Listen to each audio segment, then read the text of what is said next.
Good morning students. We are going to talk about the next topic of molecular basis of inheritance. So the next topic is regulation of gene expression.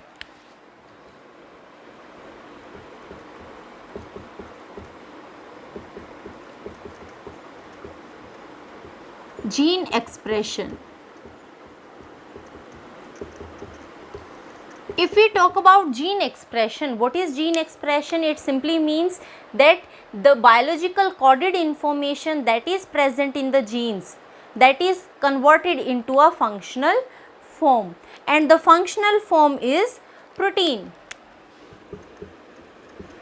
So protein is going to function in each and every cell of the body. So these genes are going to form the protein, that biologically coded information has converted into a functional form. That is expression of a gene. That means a gene has expressed itself to form the protein for which it was having the information, the biological information. And we have already talked about the steps through which the protein synthesis will take place. That means this gene is going to form the RNA, that means mRNA, and that mRNA is undergoing translation and it is going to form the proteins. So this is how a gene is expressed. Now what regulation simply means? It simply means that it never happens, or it is not the situation that the gene is always going to express and form a protein. That means unnecessary in a cell a gene is not going to form a protein. It is only going to form a protein, or that protein may behave as an enzyme only when cell is requiring. So whenever there will be requirement of a protein in a cell, then gene expression will start, and whenever the cell is not requiring the protein, then gene expression will stop. So there is a mechanism that is functioning in our cells, or you can say in our body, that is checking the process of gene expression. When the gene expression should be slow, or it should be completely stopped, or when it should take place fastly. So a proper mechanism is functioning. This regulation of gene expression is occurring in both prokaryotes as well as eukaryotes, but we know that prokaryotes are still simple organisms, so it is very easy to understand the regulation process in prokaryotes, while eukaryotes are having complex genome and they are complex organisms. So the process of regulation is also complex in case of eukaryotes. So we can say that in prokaryotes we can easily understand the process of regulation, but it is difficult to understand the exact way of regulation in the eukaryotes. So we are going to discuss about, today we are going to discuss about the regulation of gene expression in prokaryotes, and later on we will talk about the regulation of gene expression in eukaryotes. So gene expression simply means when a gene is going to form a functional form, that is protein, and its regulation means that the cell is going to check when the gene should form a protein, or the cell is not having a requirement of a protein, then this gene expression should be stopped. So a mechanism is functioning that is taking a checkpoint on this gene expression. So let's talk about the gene expression in prokaryotes. Regulation of gene expression in prokaryotes.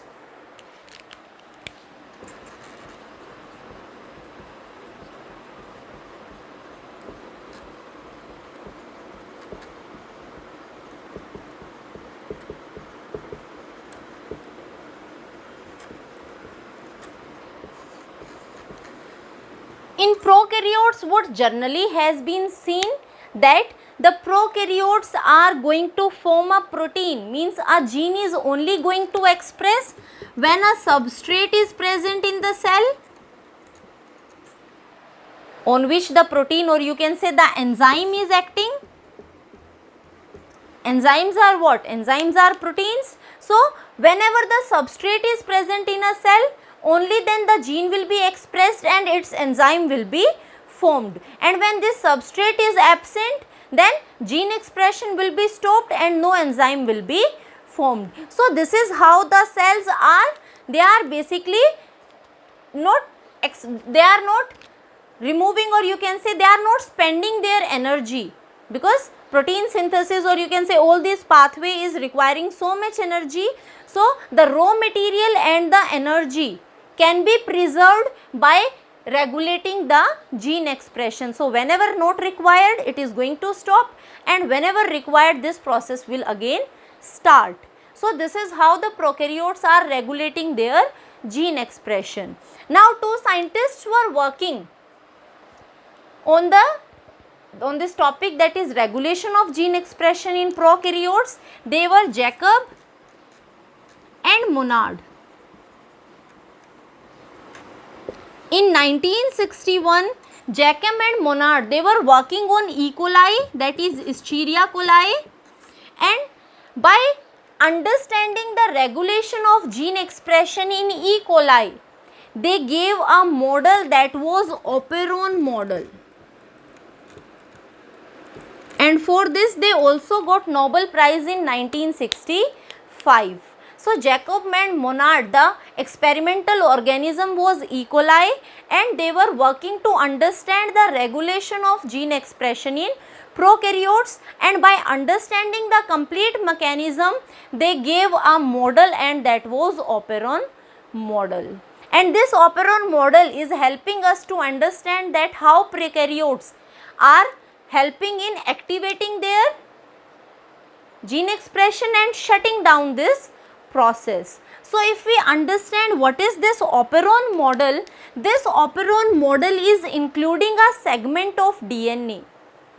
A segment of DNA is present, and this segment of DNA is having various genes. So what is operon model? This is a segment of DNA that is having structural genes, one or more. There can be one structural gene or more than one structural gene. So structural gene, one or more, operator gene, promoter gene, and regulator gene. So there are various genes which are present near to each other, and they are present in a sequential manner, and these genes are functioning together. They are combinedly functioning, and the combinations of these genes is known as a operon. So this is how we can define the operon, that is a segment of DNA that can carry one or more structural gene. There should be presence of a operator gene, one promoter gene should be present, and one regulator gene should be present in a operon. So two type of operons are there. Depending upon how these operons are functioning, the whole process or the type of operons, they are explained in E. coli. So let's talk about the types of operon.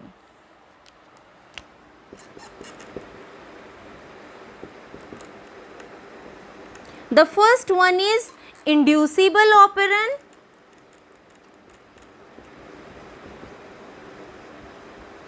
And second one is repressible.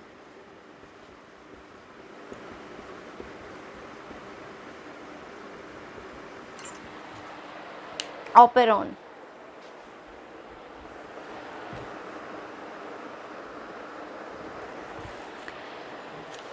What do we understand by inducible operon?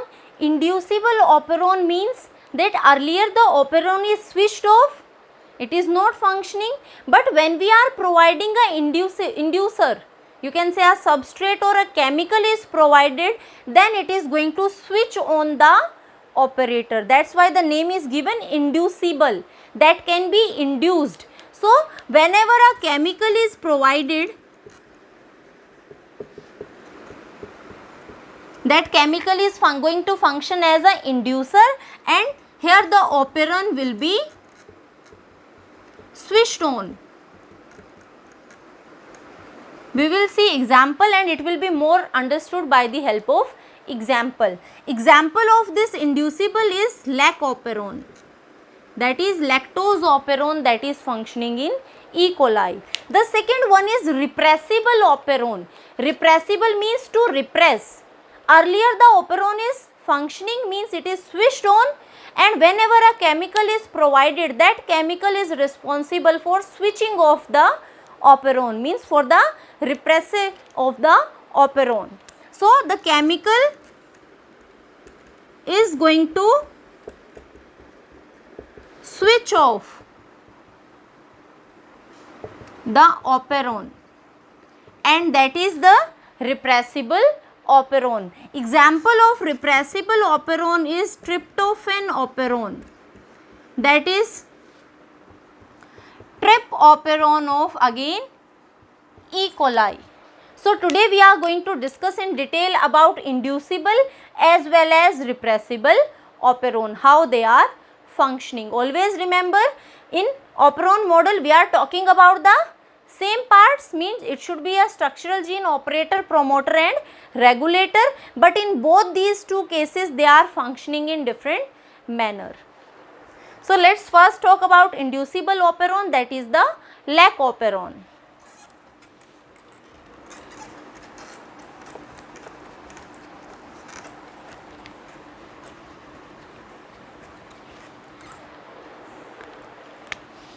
The first one is lac operon, also known as lactose operon, because here the function of inducer will be done by lactose. Inducer का function कौन करेगा? Lactose करता है. Let's see the structure of a inducible operon. How a operon looks like and what are the functions of different parts of a operon. Let me extend it somewhat more. I am starting showing the structural genes. So over here structural genes are present, 1, 2 and 3. That means lac operon is having 3 structural genes. These are lac Z, lac Y and lac A. These are 3 structural genes.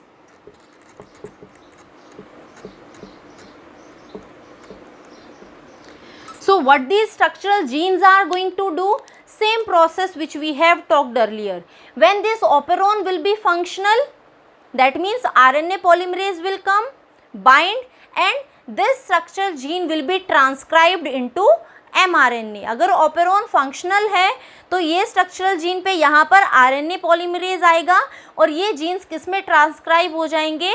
mRNA में transcribe होंगे और बाद में translation होगा, and these are going to form their specific enzymes. That's why they are known as structural gene. mRNA कैसा बनेगा? mRNA will be polycistronic. Why polycistronic? Because that mRNA is going to form 3 polypeptides. One single mRNA is present that is having 3 genes, coded information of 3 genes, and when it will be translated it is going to form 3 different polypeptides. So the structural genes that are present in operon, these structural genes are going to be transcribed and later on they will be translated to form the enzymes. They are going to be translated into their specific enzymes. This is the function of structural gene. Now this structural gene is having a operator gene that is present adjacent to it. Structural gene के बिल्कुल पास present होता है operator gene. से OG is there, this is the operator gene, and this operator gene is having a binding site like this way. It is having a binding site. Now what is the function of this operator gene? This operator gene is controlling the functioning of structural genes. Means this binding site is for the repressor. A chemical will be secreted by the repressor gene and that is going to bind with this operator gene. If this operator gene will be binded with the repressor, no translation will take place.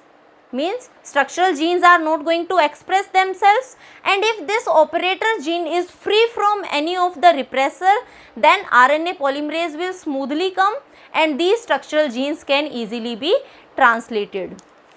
Next gene that is present over here is promoter gene, that is present again near to the operator gene. This is the promoter gene. Function of promoter gene is, at this site RNA polymerase will come and bind. Promoter gene का क्या function होता है, यहाँ पर आकर RNA polymerase bind करता है. This is the portion that will be recognised by RNA polymerase.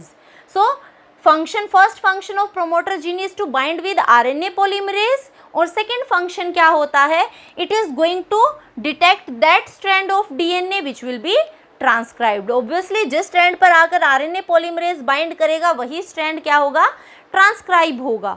So that will be determined by this promoter gene. इसके अलावा जो लास्ट पार्ट प्रेजेंट है इस ऑपेरोन का, that is a repressor gene.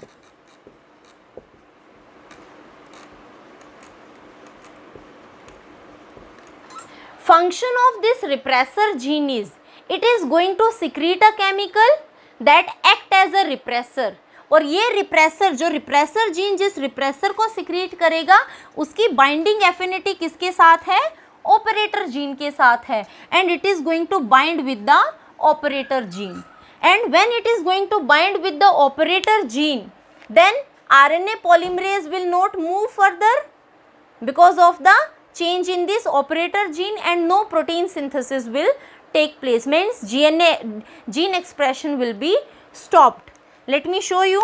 Suppose this repressor gene is going to release a repressor, and the repressor is looking like this. This repressor is having a, this is the repressor that is having a binding site that can fit in this region. So if this repressor is going to bind over here,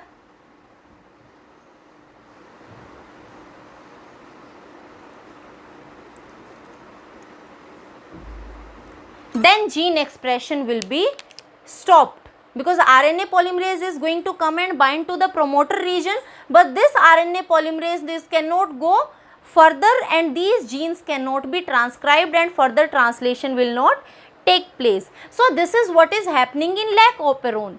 In normal situations, this repressor has binded with the operator gene and no gene expression has taken place. But this situation can be changed by adding lactose in the medium. If we take a E. coli in a medium and we add lactose in that medium in which E. coli is growing, what this lactose is going to do, this lactose is going to act as a inducer. तो अगर हम medium में lactose add करते हैं, this lactose is a inducer for this lac operon. What this lactose or what this inducer is going to do, this inducer is going to bind this repressor over here, and because of the binding of this inducer with the repressor, there will be change in the binding site of the repressor.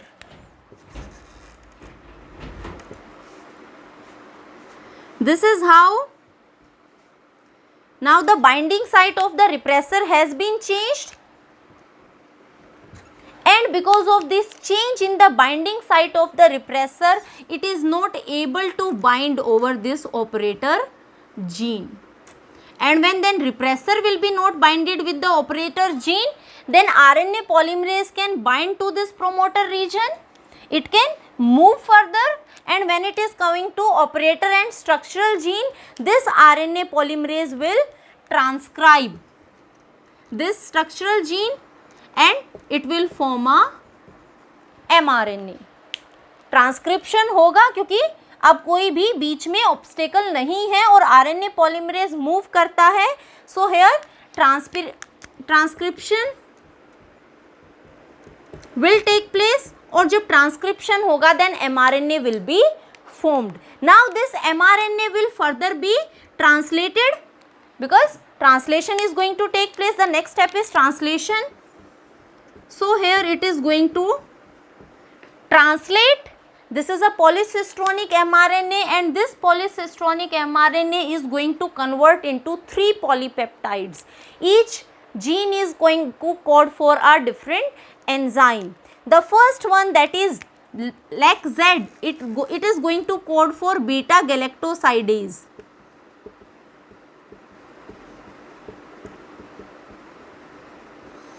LAC-Y is coding for permease, and LAC-A is coding for transacetylase.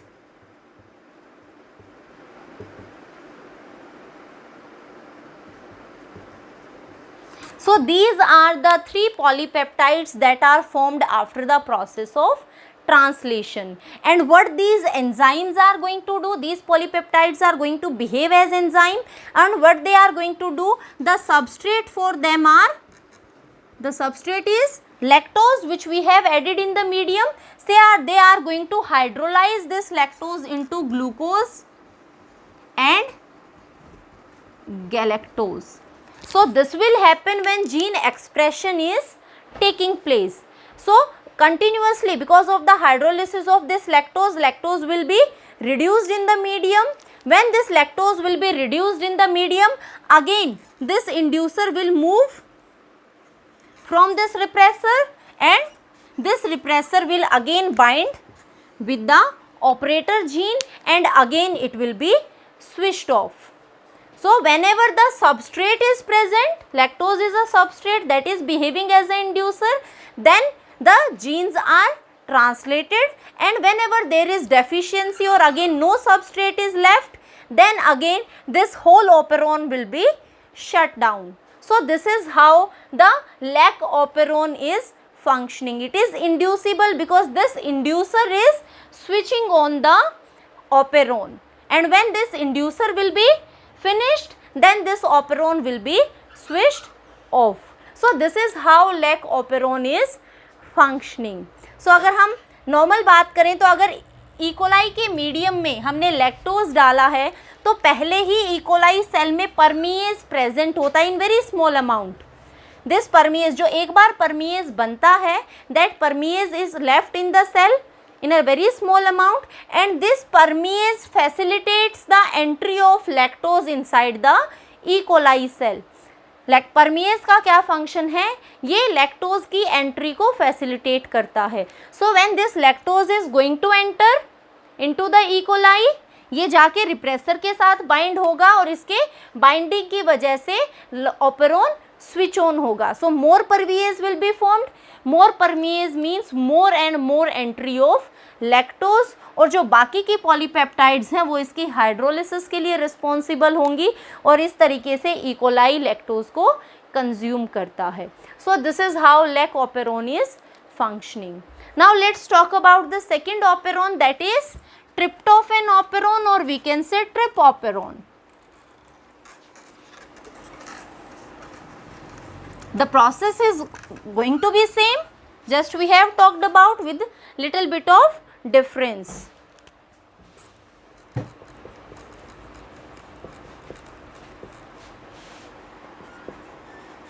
Or simply write down trip operon.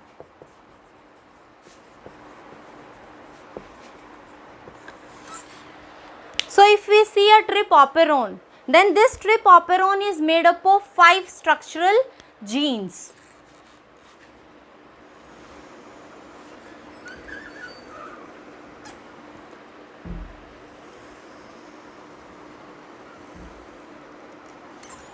So from here I am showing the structural genes.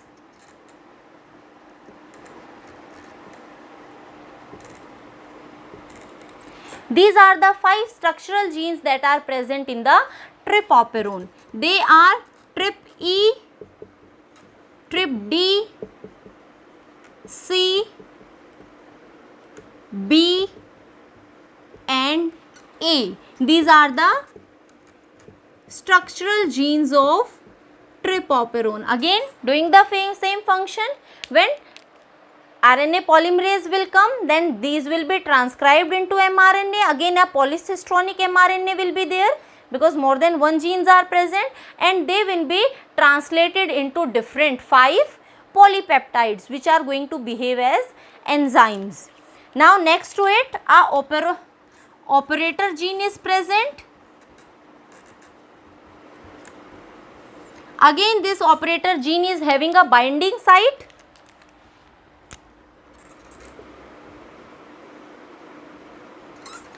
Like this, then it will be followed by the promoter gene. Same function, this promoter gene will bind with the RNA polymerase, and the last one is the repressor gene. Say over here repressor gene is present. It is not necessary that repressor gene is always going to present next to the promoter. It can be far away from the promoter also. So this is the repressor gene. Now this is a repressible operon. What happens is this repressible operon is going to function. Raw materials will be present, and the enzymes that are going to form, they are going to convert the raw material into tryptophan. Reason? Because this repressible gene, this repressor gene is going to release a aporepressor. It is going to form a aporepressor.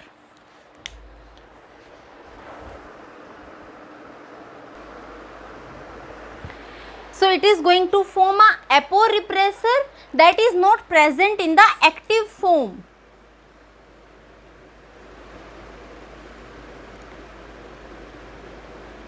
This is aporepressor, and this aporepressor is released in its inactive form. That it can be also called as a regulator gene, or you can say a regulator gene that is going to regulate this whole process. Now in tripoperon, a aporepressor is being released by this regulator or repressor gene, and this aporepressor is present in inactive form, and the active site, there is a difference in the active site of operator gene and this aporepressor. So it is not having the ability to bind with this operator gene, and when this is not going to bind with the operator gene, then RNA polymerase will come at this promoter gene, and it is going to transcribe this whole sequence. So when transcription takes place, again a polycistronic mRNA will be formed by the process of transcription.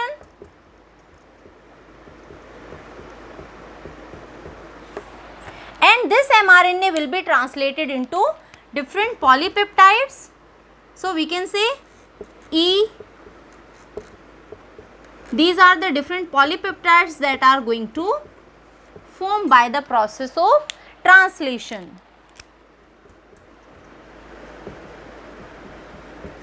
And what these polypeptides are going to do, they are going to convert the raw material that is present in the cell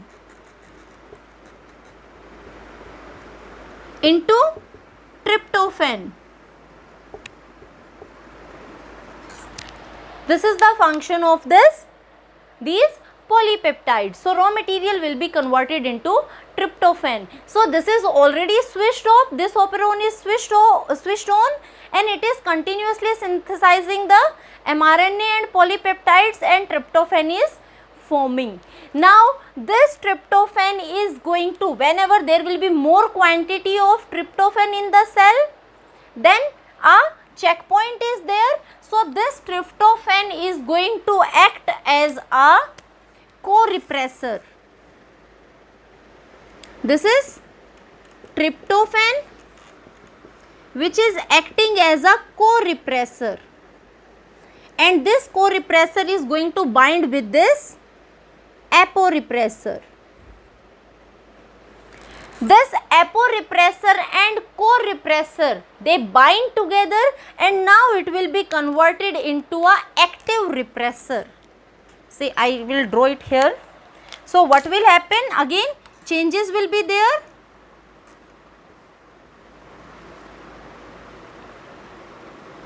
because of binding of this co-repressor